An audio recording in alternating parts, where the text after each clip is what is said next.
Hello friends, आपका मेरे channel head high में स्वागत है। आज हम इस वीडियो के अंदर पार्ट 3 डिस्कस करने वाले हैं एमसीक्यू सीरीज का। और इससे पहले मैंने पार्ट 1 एंड पार्ट 2 अपलोड कर दिए हैं। होप आपने वो देखे हो, और अगर आपने वो नहीं देखे हैं तो उसको जरूर देखिए ताकि आपको एग्जाम में बेनिफिट मिले। तो आइए फ्रेंड्स स्टार्ट करते हैं। तो जो यहाँ पहला क्वेश्चन वो है विवाद से विश्वास स्कीम को लेकर। ये स्कीम है बहुत ज्यादा न्यूज में रहती है। और यहाँ पे पहले स्टेटमेंट देख लेते हैं। ए स्टेटमेंट है पेंशन स्कीम फॉर द व्यापारीज, बी है partial credit guarantee for NBFCs, C है direct tax dispute resolution and D है enhance loan availability for exporters. So पहले इसका थोड़ा बेसिक जान लेते हैं। विवाद से विश्वास स्कीम जो है स्टार्ट हुई थी February 1st 2020 में। इसका बेसिक एम यही है जो भी huge number of pending direct tax cases हैं उनको सेटल आउट किया जाए। सो इस स्कीम के जो ऑप्शन है उनमें से जो सी ऑप्शन है वो देखिए direct tax dispute resolution scheme. So यहाँ पे हमारा जो सी ऑप्शन है वो करेक्ट है। तो चलते हैं नेक्स्ट क्वेश्चन की तरफ। जो सेकंड क्वेश्चन है हमारा वो है क्रूड ऑयल से रिलेटेड। तो यहाँ पे पहले स्टेटमेंट देख लेते हैं। India is the world largest crude oil importer. Second है at present OPEC countries meet 90% of the India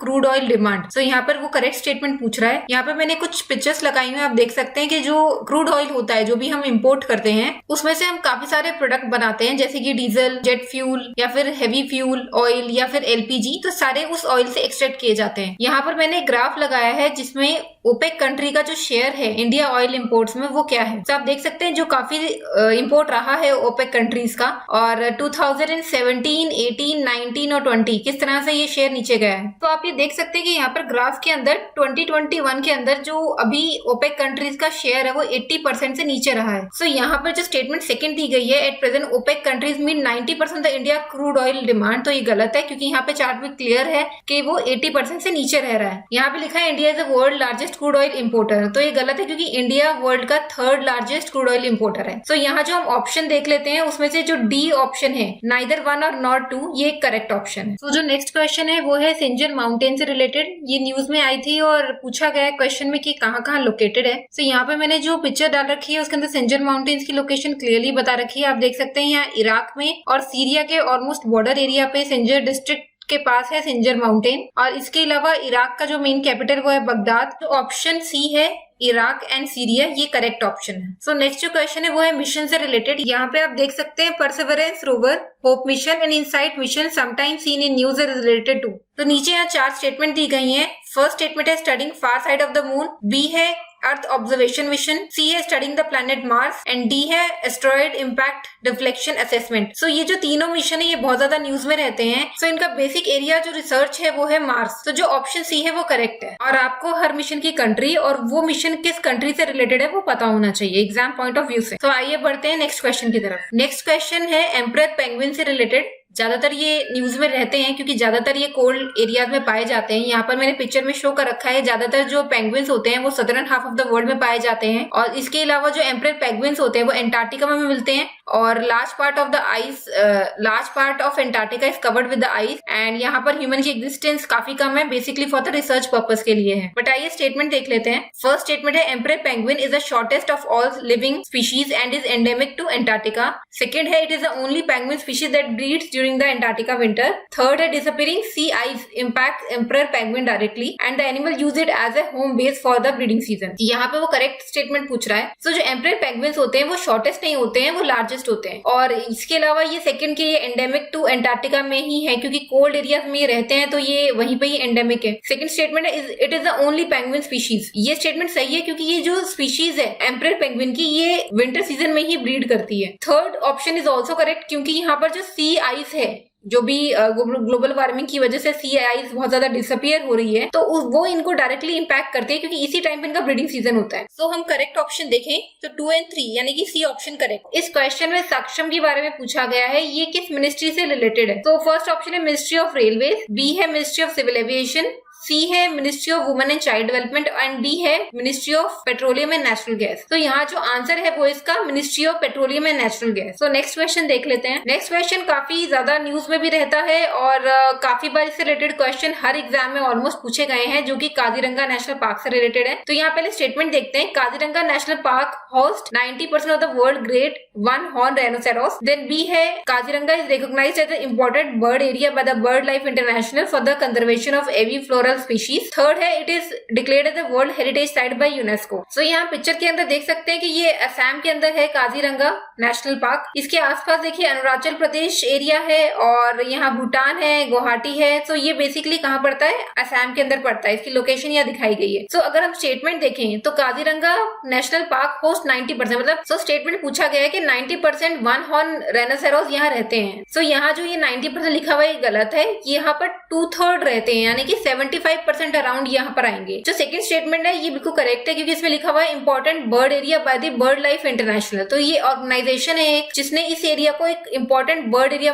घोषित किया है। सो इंपॉर्टेंट बर्ड एरिया का मतलब यही है कि काफी सारे बर्ड्स यहाँ पर आते हैं जो different flora and fauna species होते हैं। देन थर्ड है it is a world heritage site by UNESCO, क्योंकि काजीरंगा बहुत इंपॉर्टेंट है हमारी डायवर्सिटी से रिलेटेड, तो इसको वर्ल्ड हेरिटेज साइट डिक्लेयर किया गया है यूनेस्को के थ्रू। सो अगर करेक्ट आंसर देखें तो जो सी है जिसमें सेकंड एंड थर्ड को करेक्ट माना गया है, तो that is the correct option. चलते हैं नेक्स्ट क्वेश्चन की तरफ। नेक्स्ट क्वेश्चन पूछ रहा है बेसिक कंट्री से रिलेटेड कौन कौन इस जो ग्रुप है इसके मेंबर्स हैं। फर्स्ट है ब्राजील, सेकंड है ऑस्ट्रेलिया, थर्ड है साउथ अफ्रीका, फोर्थ है इंडोनेशिया एंड फिफ्थ है चाइना। सो बेसिक कंट्रीज के अंदर आते हैं Brazil, south Africa, China and India. लेकिन यहाँ इंडोनेशिया नहीं आता और ऑस्ट्रेलिया नहीं आता। तो अगर हम देखें तो ऑप्शन जो सी है that is the correct option. और बेसिकली ये अलायंस जो बनाया गया है वो economy, polity, social basic areas पे वर्क करने के लिए। सो जो नेक्स्ट क्वेश्चन है वो रिलेटेड है चाइनीज ऐप को जो बैन किया गया था वो किस एक्ट के अंडर किया गया था। फर्स्ट ऑप्शन है national security act of 1980, B है इंटरनेट रेगुलेशन एक्ट ऑफ 1997,